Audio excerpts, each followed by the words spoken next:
हरिहन्ताणं नमो सिद्धाणं नमो आयर्याणं नमो वज्रायाणं नमो लोये सव्यसाहूणम्। बोलो शासननायक भगवान महावीर स्वामी की, मूल नायक देवादिदेव 1008 श्री चंद्रप्र भगवान की जय हो। परम पूज्य आचार्य गुरुवर श्री विद्यासागर जी महाराज की जय हो। अहिंसा परमो धर्म की। पूज्य मुनि श्री 108 अजित सागर जी महाराज की, समस्त मुनि संघ की। आज बहुत अच्छा दिवस भी है, देश की स्वतंत्रता का दिवस है, 15 अगस्त। और आज एक मूक माटी में प्रसंग भी बहुत अच्छा आया है कि एक स्वतंत्र सत्ता की खोज के लिए ऊपर की ओर आई हुई मछली अपने आप के उस रहस्य को पाना चाह रही है। तो कल के प्रसंग में एक प्रसंग ये था कि बाल्टी के माध्यम से ऊपर आई, पानी छाना गया, पर पानी छानते समय एक अद्भुत प्रसंग देखा कि वह पानी के साथ वो आई हुई मछली उस पे से उछलती हुए सीधे जमीन माटी पर पहुंच जाती है। माटी का और मछली का मिलन हुआ। बहुत अच्छा प्रसंग आज है। और माटी से मछली कुछ कहती है और मछली से फिर माटी भी कुछ कहती है। वो प्रसंग यहाँ आज हम सबको एक समाज, एक देश व्यवस्था के लिए एक बहुत अच्छा अनुपम उदाहरण बनकर के सामने आने वाला है। देखिए, पेज नंबर 81 निकालना। 81 नंबर के पेज पर, और कल जो कहा गया था कि जिन बूंदों ने क्षीर सागर की पावनता को मूलता हरी है, पीर सागर की सवर्णता को चूलता झरी है। कि जिसने ऐसे क्षीर सागर जैसे सुख को हरण किया हो, उसके जीवन में हमेशा पीर सागर का क्या सवर्णता, हमेशा चूलता ऊपर से नीचे तक झरी है। उसके लिए सुख की कभी कोई बात हो ही नहीं सकती। वही बात को आगे आज पढ़ते हैं। आज का प्रसंग है, यहाँ पर इस युग को यह लेखनी पूछती है। ये कवि और लिखने वाला जो लेखक है, वो लेखनी पूछती है कि क्या इस समय मानवता पूर्णता मरी है? क्या इस समय मानवता पूर्णता मरी है? क्या यहाँ पर दानवता आ उभरी है?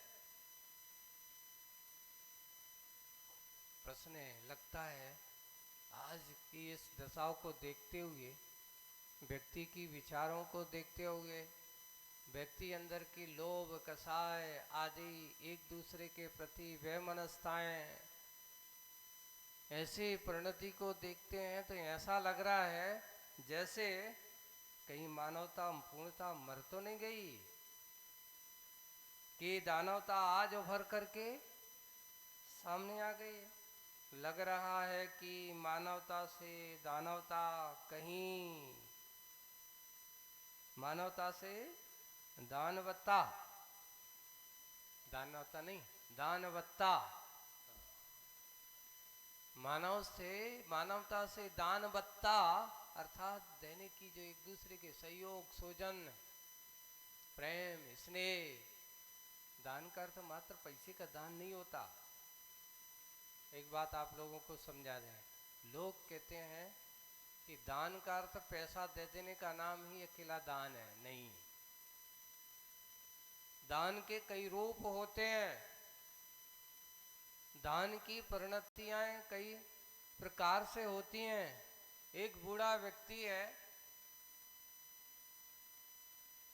जिसको चलने में तकलीफ हो रही है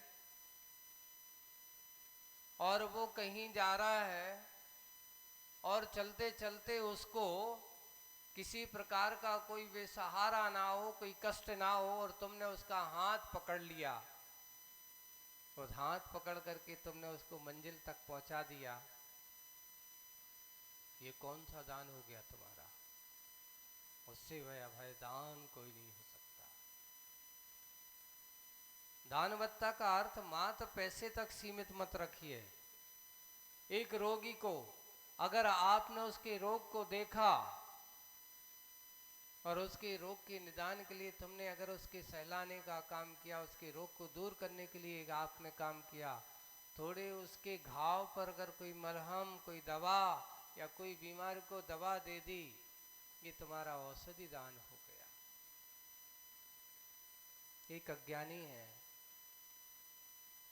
जिसको भान नहीं था, सही चीज ज्ञान का पहचान नहीं था, आपने उसको सही दिशा पहुंचा दी, उसको सही समीचीन दिशा दे दी, ये ज्ञान दान हो गया।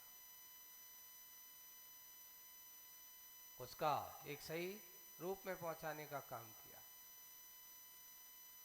चौथा एक है, एक भूखा आदमी है,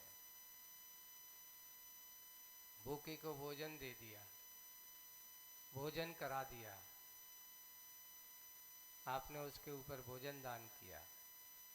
अब लोग कहते हैं महाराज आहार दान तो सिर्फ मुनि महाराज जी को दिया जाता है, व्रतियों को दिया जाता है। बात सही है, आहार दान सही रूप से तो व्रतियों के लिए ही है, त्यागी व्रतियों के लिए है, लेकिन उस आहार दान में करुणा दान भी आता है। कौन सा दान आता है? करुणा दान आता है। करुणा दान की कोटियां बहुत सारी हैं, फैकल्टियां बहुत सारी हैं। कि जैसे हमने गौशाला खोली, मूक पशुओं के लिए सहारा बन करके उनको सहयोग दे दिया, ये क्या हो गया? करुणा दान हुआ कि नहीं हुआ? एक व्यक्ति भूखा था, बहुत दिन से भूखा है, या उसको भोजन नहीं मिला, आपने उसको भोजन दे दिया। भूखे को भोजन देना ये करुणा दान है। अब इस प्रकार की दानवत्ता लगता है मानवता से आज सामने त्राहिमाम चल रहा है।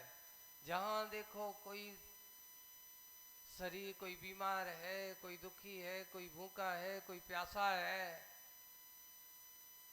पहले लोग, एक नीतिकारों ने लिखा था कि अगर दान करना है तो 3 जगह अवश्य करिए। उन्होंने लिखा 3 कार्य अपने जीवन काल में अवश्य करना चाहिए। वो कौन कौन से 3 कार्य हैं? तो उन्होंने कहा अगर तुम्हारे पास धन संपत्ति है तो सबसे पहले पाठशाला खुलवाओ,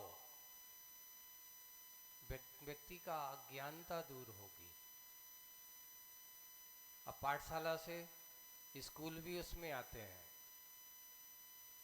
अब आज स्कूल देखो खुलवाने की दृष्टि किसी के, लेकिन एक व्यवसाय की दृष्टि से खोलना और एक सेवा की दृष्टि से खोलना, दोनों में बहुत अंतर है। उनमें बहुत अंतर हो जाएगा। पाठशाला खुलवाना उन्होंने, और एक लिखा स्वास्थ्य की दृष्टि से लेकर के चलते हैं तो एक मल्लशाला खुलवाना।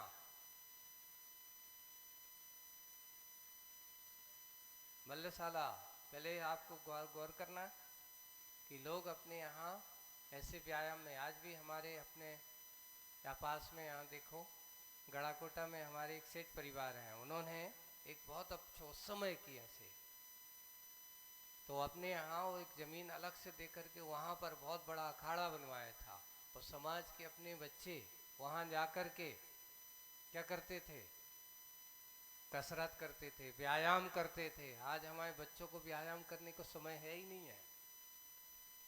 महाराज क्या करें, सुबह से उठ के लेकर के शाम तक एक ही काम है, पैसा, और उसी का परिणाम है कि तरह तरह की बीमारियां हैं।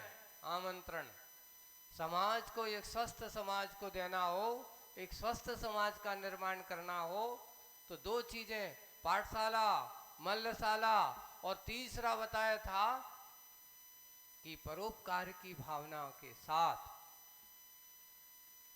परोपकार की कोटि में उन्होंने लिखा कि कोई यात्री गण तो धर्मशाला बनवाओ, औषधालय बनवाओ, और एक सबसे बड़ा काम बताया था कुआं खुदवाना, कि किसी व्यक्ति को, प्यासे को, है ना, कोई प्यासा व्यक्ति है, कहीं आ रहा है, यात्री है, और वो प्यास से भरा है, तो कम से कम कुएं के जल पर किसी का अधिकार नहीं होता। तो इस समय ऐसे कार्य पहले लोग परोपकार की दृष्टि से करते थे, औषधालय आदि खोला करते थे, कोई बीमार हो गया, तो ये दानवत्ता के चरण बताए कि ऐसे दानवत्ता के कार्य हमें करना चाहिए, गुणवत्ता के कार्य हमें करना चाहिए। और अगर आप करते हो, एक बार अगर आपने काम कर दिया, आज हमारे पुराने बड़े बुजुर्गों के कार्य को देखते हैं, तो हम देखते हैं अपनी बड़ी बड़ी धर्मशालाओं में नियम से पाठशाला और औषधालय अवश्य होते थे। पहले होड़ लगती थी कि मंदिर में कुआं नहीं है, सबसे पहले कुआं खुदवाया जाए, क्यों, भगवान का अभिषेक पूजन होगा, कोई त्यागी व्रती आएंगे तो उनको त्यागी व्रतियों के लिए बहुत अच्छे से उनके व्रत संयम की साधना के लिए पानी आदि की व्यवस्था होगी, ये व्यवस्थाएं। इसलिए मानवता के पास लगता है, ऐसा लग रहा है कि मानवता से दानवत्ता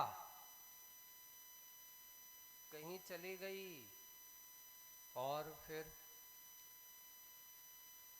दानवता में दानवत्ता पली थी कब, वो हाँ, पहली बात, जहाँ दानवता होगी वहाँ दानवत्ता पल ही नहीं सकती। प्रश्नवाचक खड़ा है कि जितना जितना व्यक्ति पढ़ा लिखा आज हो रहा है, जितना जितना धन पैसे से आदमी बढ़ रहा है, उतना उतना वह अपने गुण धर्म से, अपने मूल क्रियाओं से दूर होता चला जा रहा है। दान के क्षेत्रों में अपन देखते हैं, दान के कार्यों से हम देखते हैं, पैसा उतना महत्वपूर्ण नहीं है जितना कार्य महत्वपूर्ण होता है। हमें वो कार्य करने के लिए उसको सही दशा और सही दशा होना चाहिए। आज भारत जैसे देश में तो भाई वो फिर भी बहुत कुछ देखा जा रहा है। अन्य देशों में तो दशा ये है कि यहाँ तक कि मैंने अभी एक पढ़ रहा था कि जैसे ही बेटा बेटियों की शादी होती है, एक प्रचलन सा बन चुका है उनका,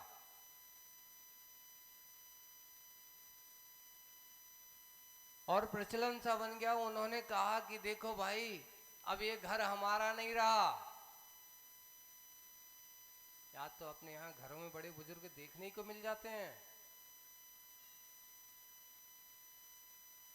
यहाँ पर बाहर के विदेशों में आप जाकर के देखोगे तो वहां पर घरों में बूढ़े बुजुर्ग मिलेंगे तो कहाँ मिलेंगे? ओल्ड हाउसों में। वृद्धाश्रमों में, वहां वो लोग सोचते नहीं कि क्या होगा, अरे कुछ नहीं सोचना, ये तो प्रथा बन चुकी है वहां। ये तो अपने यहाँ एक भारत की एक सबसे बड़ी देन है, एक भारत का एक सबसे बड़ा, कि अगर कोई वृद्ध हो गया, कोई असहाय हो गया, तो बेटा कम से कम घर पे रखकर उनकी सेवा करता है, उनकी परिचर्या करता है। ओल्ड हाउस में तो वहां की दशा ये है कि पिताजी अब तुम्हारा समय हो गया, वहां जाता है, एक पैसे की राशि जमा करा देता है, अब आपको जितना चाहिए हो वहां से लेते रहना, यहाँ खाने पानी की व्यवस्था है, आप यहाँ भोजन पानी करते रहना, अब मुझे परेशान मत करना,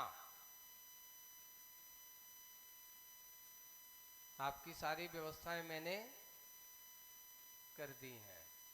यानी अर्थात अपने पिता माताओं के प्रति गरिमा और गौरव की बात अन्य देशों में देखने को, उन्होंने तो दशा ये हो गई कि जैसे फ्रेंचों में है ना, उनका काम है कि बस पैदा कर दो, बड़े हो जाएं, छोड़ दो,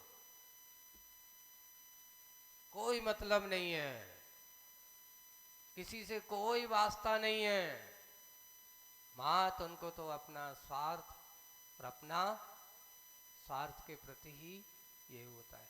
इसलिए लिखा है, दानवता जहां है वहां दानवत्ता हो ही नहीं सकती। पली थी कब वहां जहां दया के परिणाम हो, प्रेम के परिणाम हो, एक दूसरे के प्रति सहयोग के परिणाम हो, वहीं पर मानवता का वास देखा जाता है। लेकिन जहां ये सब नहीं होंगे, वहां दानवता नियम से होगी, और जहां दानवता होगी वहां पर दानवत्ता तीन काल में संभव नहीं है। और उसी को लेकर के आगे पढ़ते हैं, वसुदेव कुटुंबकम, ये बहुत बड़ा सूत्र है। वसुदेव कुटुंबकम, इस व्यक्तित्व का दर्शन, स्वाद महसूस इन आंखों को सुलभ नहीं रहा। अब पहले लोग सोचते कि ये वसुधा ही मेरा घर है, प्रत्येक व्यक्ति मानव समाज का एक अंग होता था, प्रत्येक व्यक्ति के अपने प्रति, अपने बालों के प्रति एक अच्छा स्नेह प्रेम अपना जहाँ रहता था। सबसे पहले शुरुआत कहाँ से होती है? देखिए, वसुदेव कुटुंबकम की, वसुदेव कुटुंबकम की सबसे पहले शुरुआत होती व्यक्ति के परिवार से। पहला अपना परिवार देखना चाहिए, अपना परिवार को सोचना चाहिए कि मेरे परिवार का कोई सदस्य दुखी तो नहीं है, मेरे परिवार का कोई भाई, मेरी बहन, मेरे माता पिता, कोई ऐसा व्यक्ति तो नहीं है जो परेशान हो। वसुदेव कुटुंबकम की से पहले परिवार से चालू करते हैं, परिवार के बाद फिर पड़ोस पे आ जाओ, पड़ोस से फिर मोहल्ले पे आ जाओ, मोहल्ले से लेकर के फिर वार्ड पे पहुंच जाओ, और वार्ड से फिर कहाँ जाओ? नगर पे आ जाओ, और जब नगर की बात हो तो सोच लो अपनी तहसील में पहुंच जाओ, और अपनी तहसील में हो जाए तो फिर जिले में पहुंच जाओ, और जिले में पहुंच जाओ तो फिर संभाग में पहुंच जाओ, और संभाग के बाद फिर प्रदेश की बात करो, और प्रदेश के बाद फिर अपने, इसको कहते हैं वसुधैव कुटुंबकम। शुरुआत कहाँ से होना चाहिए? पहला अपना घर। अगर आज तुम अपने में और अपने घर से शुरुआत करोगे, बाहर आप अच्छा कर सकते हो। होता ये है कि बाहर तो कर लेते हैं, और परिवार में क्या हो जाता है, जैसे कि आज के समय में बड़े बड़े नेताओं की दशाएं देखते हैं, बड़े बड़े लोग यह सोचते हैं कि महाराज वोट की राजनीति है, घर में जो छुपो तो वो तो छुपो ही रहने दो, बाहर अच्छा कर लो। क्योंकि इनसे हमें क्या मिलने वाली है? इनसे ही वोट मिलने वाली है, इनसे। बंधुओं, वास्तविक सत्यता तो यही है कि जिसे अपने परिवार की चिंता ना हो और दूसरों की मात्र स्वार्थ के लिए करता हो, वही बात आज यहाँ पर कही जा रही कि वसुदेव कुटुंबकम का इस व्यक्तित्व का दर्शन, स्वाद महसूस इन आंखों को सुलभ नहीं रहा अब, सुलभ नहीं रहा अब। यदि वह सुलभ भी है तो भारत में नहीं। बहुत कटाक्ष है, यथार्थ है। क्योंकि भारत का जो सिद्धांत, भारत की जो संस्कृति, भारत की जो सभ्यता है, उसकी हमारी संस्कृति कहते हैं वसुदेव कुटुंबकम कम की नीति होती थी कि भारत का प्रत्येक नागरिक एक दूसरे के सहयोग, एक दूसरे के प्रति सहयोग के साथ रहता है और रहता था और रहने वाला था, ऐसा है। लेकिन ये जो है कि आज लगता है व्यक्तित्व का दर्शन यदि सुलभ नहीं रहा, स्वाद मात्र आंखों में सुलभ नहीं रहा, यदि सुलभ है तो वह भारत में नहीं, महाभारत में देखो, महाभारत में देखो। भारत में दर्शन स्वार्थ का होता है, यहाँ पर किसका होता है? स्वार्थ का होता है। अब यहाँ पर आप सोचोगे महाभारत में देखो, ये कटाक्ष जैसा लग रहा है, भारत में नहीं, क्योंकि भारत में वसुदेव कुटुंबकम देखा जाता है। लेकिन जिन आँखों में इसका वसुदेव व्यक्तित्व का दर्शन नहीं देखा जा रहा है, वो महाभारत की पूरी पृष्ठभूमि देखें तो किसके ऊपर खड़ी हुई है? स्वार्थ के प्रति, कि वे पांडव और कौरव दोनों अपने ही परिवार के अंगज थे, पूरे कुरुवंश के ही दोनों भाई हैं। अंतर इतना है कि एक बड़े पिताजी के हैं और एक छोटे पिताजी के, कुरुवंश के ही हैं। अधिकार दोनों का है कि भाई तेरा भी अधिकार है तो मेरा भी अधिकार है। पर हुआ ये कि कुरुवंश में एक कौरव वंश एक नया तैयार हो गया, उसने कह दिया कि देखो अधिकार कुछ भी हो, कैसा भी हो, पर तुम्हें कुछ भी मिलने वाला नहीं है। अब वो अंतर इतना है कि जब इस प्रकार की बात हो जाती है तो वो कहता है नहीं, आप तो पांडव भी सोचते हैं कि भाई अपना जो है उसे तो मैं पा कर के रहूंगा।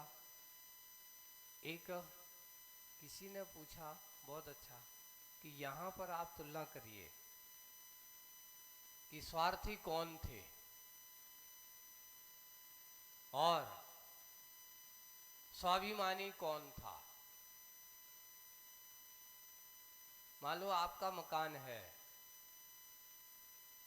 ना, और एक और सामने वाला पड़ोसी है, मकान तो है उसको भी है, पर वो चाहता है कि आदमी कब जाए और इस पे हम कब्जा करें, कैसे भी उस पर कब्जा करें। वैसे ही एक स्वाभिमानी वो कहता भाई मेरा घर है, मेरे घर पे आप पूरी दृष्टि मत डालिए, उस पर अनैतिक चेष्टा करने की कोशिश मत करिए। बार बार आपको संकेत दे रहा है पर आप तो कहते नहीं, चढ़े ही जा रहे हो, नहीं ये तो मैं लेके ही रहूंगा, दोगे तो दोगे, नहीं तो हम तो क्या करेंगे, जबरदस्ती लेंगे। और जबरदस्ती लेकर के ऐसा कोई कार्य करना है तो वो तो भाई कहे नहीं, फिर तो अब तो स्वाधीनता की लड़ाई है। काय की लड़ाई है? आज स्वतंत्रता की लड़ाई का दिन था। आज अपन कौन सा दिवस मना रहे हैं? स्वतंत्रता दिवस। पूरे 75 साल व्यतीत हो चुके हैं, आज 76वां स्वतंत्रता दिवस मनाया जा रहा है 76 में ही है ना, 75 पूरा अमृत महोत्सव है 77 में है। हाँ, ऐसे पूरे 76 साल तो पूरे हो गए, 77वां साल चालू होने वाला है। अब ये सोचिए कि वैसे ही जहाँ स्वतंत्रता की बात होती है वहाँ स्वार्थ नहीं होता। मेरा अपना अधिकार है और अपना जिसमें अस्तित्व हो, अगर कोई दूसरा दखल देता हो तो वो कहता है कि भाई मैं तो अपने अस्तित्व को स्थिर से सहजता से देने वाला नहीं है। इसको कहते स्वाभिमान। इसको क्या कहा गया? स्वाभिमान। लेकिन जिसका अधिकार नहीं है, जिसका कोई अस्तित्व नहीं है, और वो कहता है जबरदस्ती आज आए दिन देखने वाले कि भैया जब तेरा बंटवारा हो चुका तू अपनी हद में रह, मैं अपनी हद में रहता हूं, लेकिन बार बार तू सरहद पार करके इधर आता है तो भाई अब तुझे अपनी हद का परिचय तो कराना ही पड़ता है। ये स्वाभिमानी व्यक्ति है। लेकिन स्वार्थी व्यक्ति दूसरों की हड़पने की नीति बनाता है। बार बार आज एक काम करो, आज ये दबाओ, आज इसको हड़पो, आज इस पर कब्जा करो। ये स्वार्थी है। वही दशा हुआ था कि आचार्य श्री आज यहाँ जो लिख रहे हैं कि ये भारत की नहीं, ये स्वार्थ वृत्ति भारत की नहीं है, स्वाभिमानी वृत्ति भारत की दशा थी, पर आज स्वार्थ वृत्ति भारत की हो गई। कारण अब भारत महाभारत हो गया। क्या हो गया? भारत भारत नहीं रहा, क्योंकि महाभारत स्वार्थ, लोलुभी, अपने अभिमान अहंकार के लिए उन्होंने ऐसा कार्य किया। सबने खूब समझाया कि भैया दुर्योधन एक काम करो, कछु नहीं है तो जितना है उनका उतना दे दो, बाकी काय को लगे हो पूरा का। वो कहता है नहीं, अब तो मैं जो है वो तो मैं, और भाई उन्हें देखो तुमने ठीक है कुछ नहीं दिया। एक और विशेषता आज आप लोग देखते हैं, उनके लिए कुछ नहीं दिया, उनसे कह दिया कि ठीक है जाओ तुम्हें ये जंगल दिया बना लो, पूरा इंद्रप्रस्थ जंगल तुम्हारा है। अब कभी कभार कभी होता ना आदमी क्या करके ले, देख लो तुम लोग। तो उन्होंने कहा ठीक है, अगर तुमने यही दिया तो वही बना के बताते हैं। जिन्हें अपने कर्म और अपने पुरुषार्थ पर भरोसा होता है वो जंगल में भी जन्नत बना सकता है, वहां पर भी वो चमन बना सकता है, बशर्ते अपने पुरुषार्थ पर जिन्हें भरोसा होता है। और वही हुआ कि पांडवों ने बनाया और बना करके ऐसा इंद्रप्रस्थ बनाया तो वे सोचते भाई इतना तो हम महलों को नहीं बना पाए जितना इन्होंने जंगल में भी बना लिया। और इंद्रप्रस्थ आज देखते हैं उसको ऐसा देखकर कि सबके सब अपन, कई लोग आप दिल्ली जाना, दिल्ली पे वहाँ से ये क्योंकि हस्तिनापुर के आसपास ये अयोध्या, ये उनका वो कौरवों का वो बनाया जाता है, और वहाँ से दिल्ली थोड़ी दूर है, वहाँ पर उनको दिया गया कौरवों को, तो उन्होंने इंद्रप्रस्थ, आज भी वहाँ इंद्रप्रस्थ किले के नाम से फेमस है वो। अपन रेवाड़ी साइड जाओगे तो रास्ते में दिखाई देता है वहाँ पर। तो उन्होंने बताया वहाँ जब देखा, देख करके सब आश्चर्यचकित हो जाते हैं। इंद्रप्रस्थ बना गया, पहले जंगल था, वहाँ से उस जंगल को दूर करते हुए एक विशेष महल तैयार किया गया। महल तैयार हो गया, अब उसको भी देख करके इन्हें ऐसा कर कैसे लिया। एक और है, जो आदमी स्वार्थी होते, लोभी होते हैं, पहली बात तो देना कुछ चाहते नहीं, और मालो मजबूरी में कुछ किसी के दबाव में उसने दे दिया, और दे देखने के बाद उन्होंने उसको अच्छा करके दिखा लिया। अब वो सोचता है कि ये दिया तो दिया, इसने बनाया तो बनाया कैसे, ऐसे हो कैसे गया। अब चाणक्य की नीति तैयार है, उसने नीति बनाई गई मामा के माध्यम से।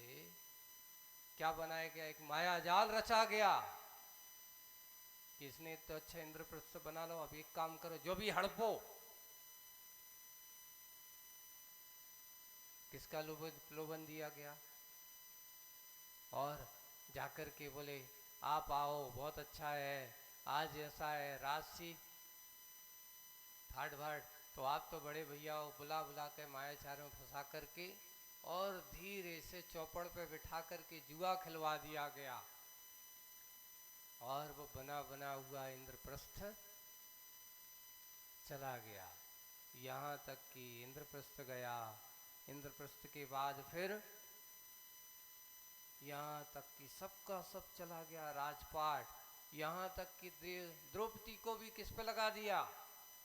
अरे भाई, जो चीज लगाने लायक नहीं थी वो भी लगा दिया। उससे जुआरी की कोई भरोसा नहीं है। इसलिए कहा जुआ खेलने वाला व्यक्ति कभी जिस समय वह जुआ खेलता है उसकी विवेक की आंख फूट जाती, कुछ समझ में नहीं आता क्या करूं। वो सोचता है अब दाव लगेगा, सब कुछ सोचता गया और आखिरकार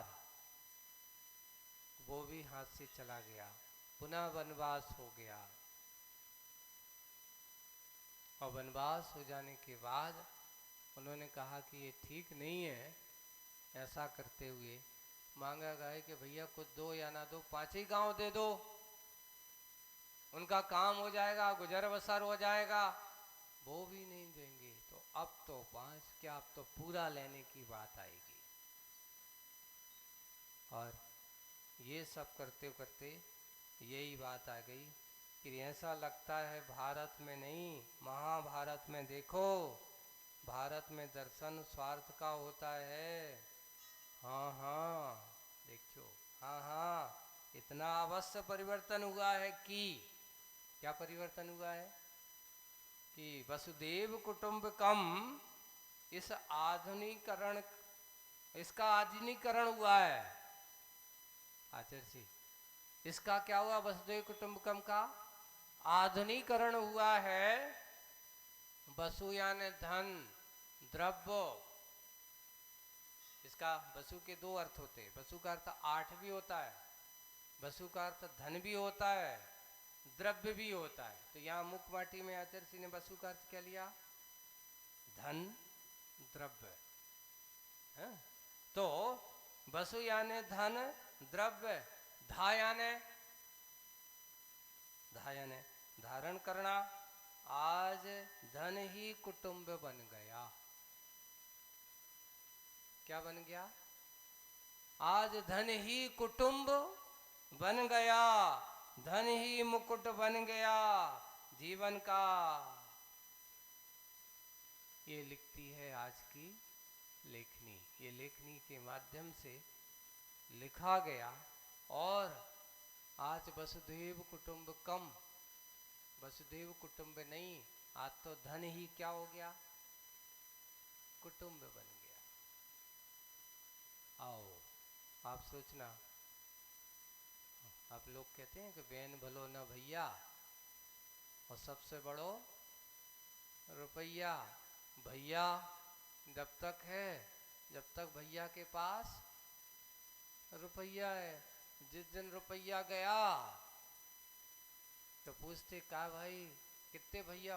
अरे हैं तो, लेकिन उनसे हमारा कछु रिश्तेदार रिश्तों ना तो क्यों, वो ऐसे हैं फलाने हैं, उसकी दुनिया की कमी बता देंगे। और एक भैया अगर पैसा है और सब व्यसन में लिप्त हो, सब कछु पाप करत हो,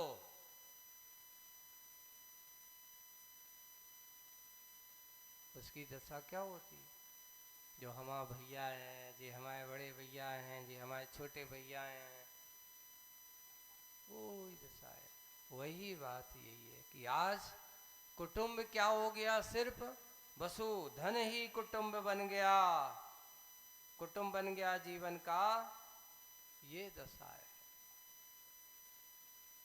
हम धन को उतना महत्व बने, पर जीवन धन को हमने उतना महत्व नहीं दिया। पहले लोग क्या कहते थे, धन किसको कहा जाता था? तो पहले एक दोहा मिलता, गोधन गजधन बाज धन और रतन धन खन धन खान, जब आवे संतोष धन सब धन धूली समान, ऐसा लिखा गया। कितने धन होते थे देखो, गोधन पहला पाला। आपको ये बता जाना है कि पहले धन किसे कहा जाता। पहले सबसे पहले धन की पहली उपमा दी। पहले सोचते थे कि भैया तुम्हारे यहाँ कितने घर में गाय कितनी हैं। पहले जमीन जायदाद होती थी, तो यहाँ बुंदेलखंड में पहले आज के यहाँ जब पूछे ना 50-60 के पहले या 70 के दशक, तो एक जाई पूछे कितने कठवा चला था, ऐसे पूछते थे ना, कितने बखर से आपकी जमीन जोती जाती है, ऐसा पूछा जाता था। तो वो कहते हमारी 50 कठवा की जमीन है, कोई कहता 10 कठवे की जमीन है।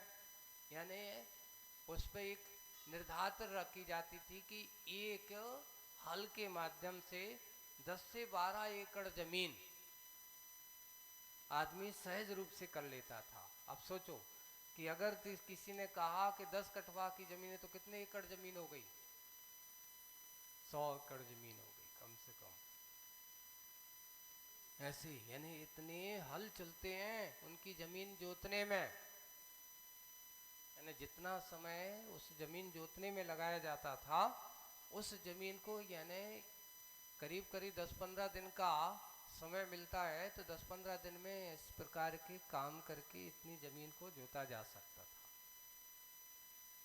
और उसमें बीज बोनी आदि करने का काम किया जाता। वो समय ट्रैक्टर के समय नहीं थे। आज तुम कौन से समय में आ गए हो, इसलिए ट्रैक्टर के समय पे आ गए हो। तो आज गोधन क्या हो गया बताओ? आपके घरों में गाय बची? क्योंकि हमने उसको अनुपयोगी कर दिया। उसका परिणाम है कि सबसे पहले हमारे मूल धन हमारे घरों से बाहर हो रहा है। गोधन गजधन। अब हाथी तुम्हारे घर है महाराज, हमें तो घर अपने ही आपको रोटी बना ले में तो बहुत है, तुम हाथी पालने की बात करते हो। बड़े बड़े सेठ साहूकार होते थे, बड़ी बड़ी हवेलियां होती थीं, अब तो कारों में जीने वाले हो। गजधन वाजधन, बाज यानी घोड़ा। पहले लोग यात्रा करते थे, इधर से उधर जाना है, अच्छी एक से एक घोड़े होते थे, बग्गियां होती थी, रथ होते थे जाने आने के लिए। अब तो घोड़े बग्गी तो गई, अब तो कौन होती है? हीरो होंडा होती है, घोड़ा का रूप हो गया है ना। अब तो क्या होगा? गाड़ी हो गई, ये तुम्हारा घोड़ा बन गया आज। और थोड़ा रथ की आ गई तो फिर कौन सी कार? अच्छी बढ़िया बड़ी बड़ी कारें हैं, मारुति की कारें हैं, और भी अच्छी हैं, टाटा की कहो, हिंडन की कहो, काई काई की कारें आ रही हैं। ये तुम्हारे रथ हो गए हैं। तो देखो, गोधन गया, गजधन गया, बाजधन गया। अब तो कोई के घर पे आ जाए तो लोग कहते मुंह रखोगा, देखो एक कार नहीं ले सक, घोड़ा रखे हैं घर पे, मूर्ख कहा जाएगा। सोचो आज के ज़माने में। इसलिए पहले लिखा है पंचम काल की विशेषता क्या होगी? जितनी जितनी बुराइयां हैं उतनी उतनी विकास को होगी, अच्छाइयों का ह्रास होगा। यह है आधुनिकीकरण। हम अत्याधिक आधुनिक होते चले जा रहे हैं। जो धन था उससे हम निर्धन होते चले जा रहे हैं। गाय को हम अच्छा नहीं समझते, बैलों को अच्छा नहीं समझते। जो खेती जो पहले होती थी वो खेती हमारी अब नहीं रही। और पहले अगर मोहल्ले में पता चल जाए पूरे गांव में एक आध व्यक्ति को कैंसर हो गया तो पूरा चर्चा का विषय हो जाता था कि फलाने को क्या हो गया, पूरे गांव में चर्चा का हाय तौबा जैसा मच जाता है, यार फलाने को ऐसा हो गया। और आज तो ये हो गया कि पड़ोस में क्या, घर घर में कैंसर पेशेंट भी, तो कहते अब तो सर्दी जुकाम जैसा हो गया। अब को कोई किसी को लगता नहीं। पहले लोग मेहनत करते थे, अच्छे करते थे, शरीर हष्टपुष्ट, अरे छोटी मोटी बीमारी तो वो इसमें ही मेहनत में पच जाती थी।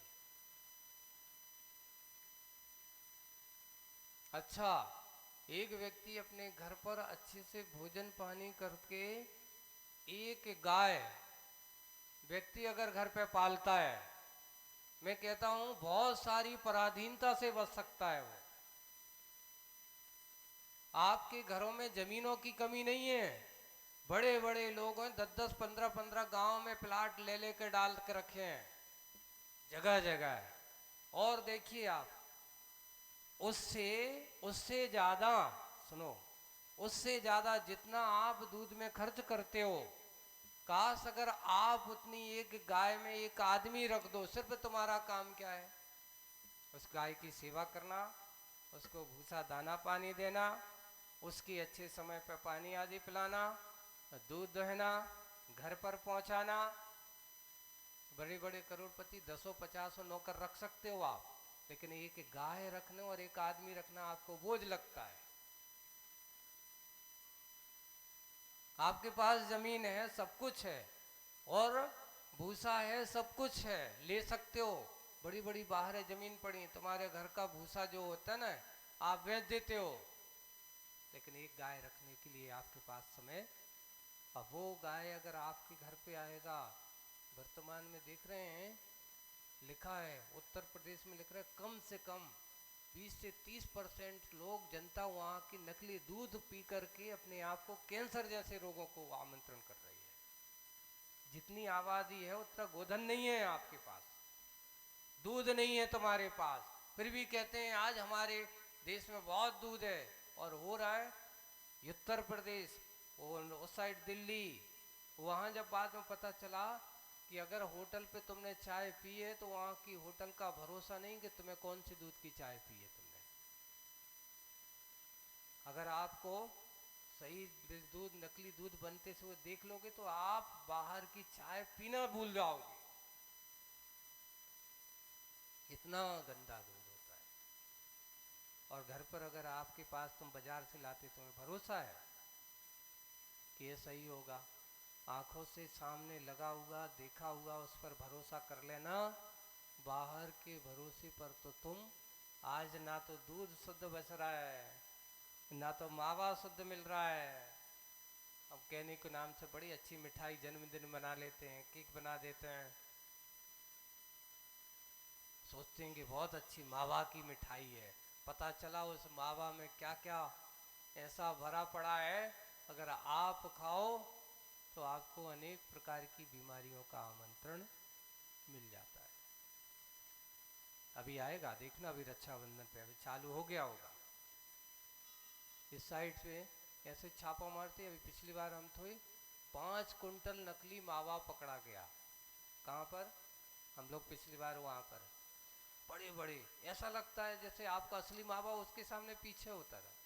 कुंटलों में 5 नहीं, ऐसे कई तो, एक तो 5 पकड़ा गया इसलिए पता चल गया। जो यहाँ के पूछ लें मिठाई वालों से, पूछो भैया कहाँ से आता तुम्हारा मावा, वे कहते भिंड मुरैना तरफ से आता है, सबसे ज्यादा मिलेगा इस साइड का, इस साइड। वहाँ ये सब बातों को आप देखना, गौर करना, भरोसा उस पर करो जो अपना हो। इसलिए हम तो ये कहेंगे जितना बन सके तुम्हें अपने आप को स्वस्थ और स्वतंत्र होना हो। ये भारत की स्वतंत्रता, सबसे बड़ी स्वतंत्रता यही मानी जाएगी कि हर व्यक्ति अपने घर पर एक गाय पालना चालू कर दे। आपका घर स्वस्थ हो सकता है, आपको अपने उस दूध पर भरोसा हो सकता है। भारत में पशुधन की कमी का कारण यही हो रहा है कि हम इस क्षेत्र में सबसे पीछे, उस गोधन को भूल गए। ये धन है, ये ध्यान रखना, परिवार का सदस्य माना जाता है। उसको हमें करना चाहिए, रखना चाहिए। और उससे कहो, अभी तो तुम क्या देख रहे हो, भारत की गाय इतनी कहने पावरफुल है कि अगर व्यक्ति उसको सही रूप से अपने घर पर रखे और उसका पालन पोषण करे तो वो गाय आपकी अनेक बीमारियों को दूर कर सकती है। अभी उसमें एक आलेख पढ़ा था कि एक गाय है, आपके घर पर पलती है, दिन में जाती है जंगल में, घास वगैरह खा के आती है। एक दिन क्या हुआ कि पता चला कि उसकी जो पत्नी है वो आपस में चर्चा कर रही है कि आज इनको फलानी बीमारी हो गई है, ऐसा हो गया है। वो बात किसको? गाय को सुनाई पड़ी। देखिए आप, ऐसा नहीं, वो असंगी नहीं है, संगी है। वो सोचती है कि मेरे मालिक को ऐसी बीमारी हो गई है, और वो अब जंगल जाती है। इस प्रकार के उसको पता है कि वो भी अपना निदान करती। इतना निश्चित है, ये प्रकृति में जीने वाले पशु पक्षी वे भी अपने बीमार होते तो वो उनको पता है कि अपन को अब क्या खाना है। भी उनकी कोई हॉस्पिटल नहीं होती, तुम तनक बीमार गए तो भाग्योदय में जाकर एडमिट हो गए। उनको भी खांसी चलती, उनको भी सर्दी होती है, पर वे जाकर के अपनी प्रकृति को इस प्रकार के खान पान से ऐसा करते हैं कि भी अपनी सर्दी जुकाम सब कुछ ठीक कर लेते हैं। उन्होंने ऐसा सोचा और जाकर के वो इस प्रकार की पत्ती, इस प्रकार के घास खा के आती है। अब मालिक को दूध पिलाया जाता है, वो दूध पीता है तो उसके लिए अनेक प्रकार की जो बीमारी हुई थी, उस दूध के पीने से वो गाय मालिक के कहे अनुसार उसके रोग को दूर करने वाली दवा का काम करता है उसका दूध। एक बार और, अभी आप उस पर लिखा कि गाय के सामने अगर तुम अच्छे अपने स्नेह के भाव के साथ उस पर हाथ फेरते हुए सारी व्यथा कह दो अपनी कि आज मुझे ऐसा हो रहा है, फलाना हो रहा है, ये हो रहा है। अभी तुम क्या ऑस्ट्रेलिया में जाकर वहाँ के वो बहुत बड़े बड़े वो क्या ना मेडिटेशन हॉल, काउ थेरेपी चालू हो गई है वहाँ पर। पैसा लगता है, जैसे तुम यहाँ हॉस्पिटल में आते हो। तो उन्होंने कहा भारतीय नस्ल की अच्छी गायें वहाँ पर रखी गई हैं, मात्र 1 घंटा आपको उनके साथ रहने को मिलता है। 1 घंटा मात्र उनके पास जाओ, उनको गला लगाओ, उनके ऊपर हाथ फेरो। उन्होंने कहा ऐसा करने से मेरे बीपी है, शुगर लेवल है, अनेक प्रकार की बीमारियां, मेरे डिप्रेशन की बीमारी, उन्होंने डिप्रेशन जैसी बीमारी को दूर करने वाली भारत नस्ल की गाय होती है। अब आप दुनिया के डिप्रेशन को स्वीकार कर रहे हो, लेकिन अपनी गायों को स्वीकार नहीं कर रहे। विचार करना, सोचना, अगर आप गायों को पालना चालू कर दो तो गौशालाएं तो अपने आप तुम्हारे घर पर बन जाएगी, परिवार स्वस्थ होगा।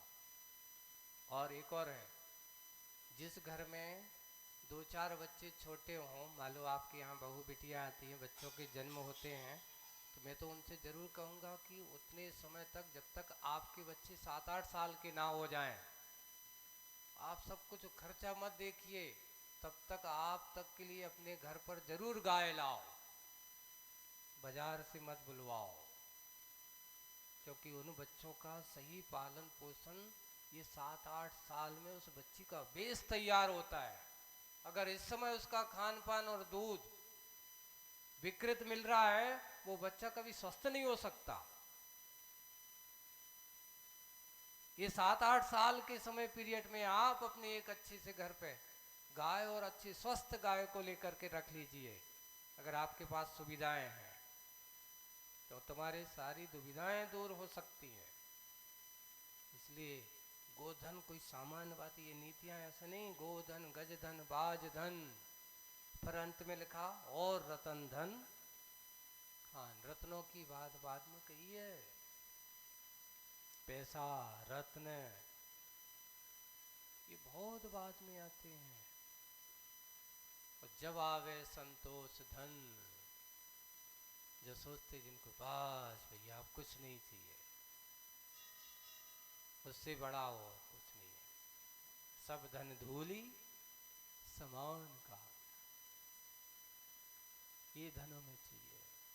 आज हम इन धन से बिल्कुल पराधीन होते चले जा रहे हैं। घरों में सब कुछ है, बड़े बड़े बंगले बन जाते हैं, और ऐसी नहीं जगह नहीं है, बंगलों में भी खूब जगह है, लेकिन एक गाय, अरे महाराज गंध आती है। आप सोचो, एक गाय के गोबर में इतनी एंटीबायोटिक होता है कि अगर किसी के लिए लिखा है आयुर्वेद में कि कोई को टीबी हो गई हो, किसी को क्या हो गई हो, टीबी हो गई हो, उस व्यक्ति को वहां सुलाओ जहां गाय बनती है। अब आप कहोगे महाराज वहां तो इन्फेक्शन और बढ़ेगा। जहां गोबर से लीपा गया हो, ऐसा उस गाय के दूध को अच्छे से लोहे की कढ़ाई में ओट करके उसको पिलाओ। देखिए आधी दवाई तो उसी के द्वारा। उन्होंने लिखा गाय के गोबर में इतनी क्षमता होती है कि उनके अंदर के अनेक प्रकार के बैक्टीरिया जो उत्पन्न हुए हैं, उस टीबी वाले मरीज को स्वस्थ करने की क्षमता रखती है वो गाय। अब आप सोचेंगे गाय को घर में बांधने से गंध आती, कुत्ते को रखने से गंध नहीं आती।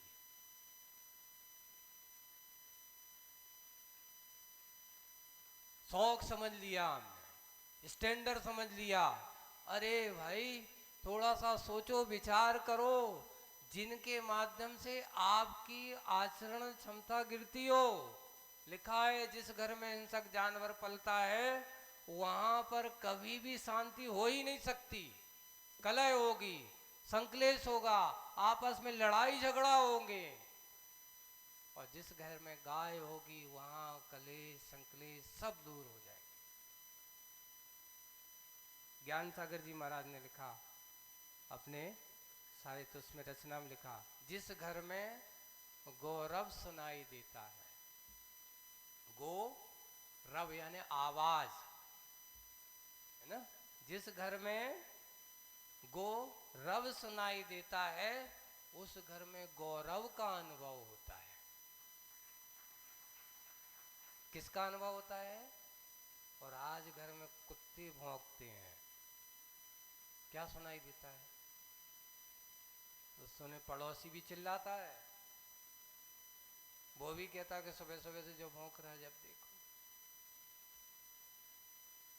हम विचार करना, धन की बात आज निकली है, वसुदेव कुटुंबकम की बात निकली है, हम दानशीलता की बात करते हैं, पर हमारा दानवता इतनी चरम सीमा पे वही कटाक्ष लिखता है।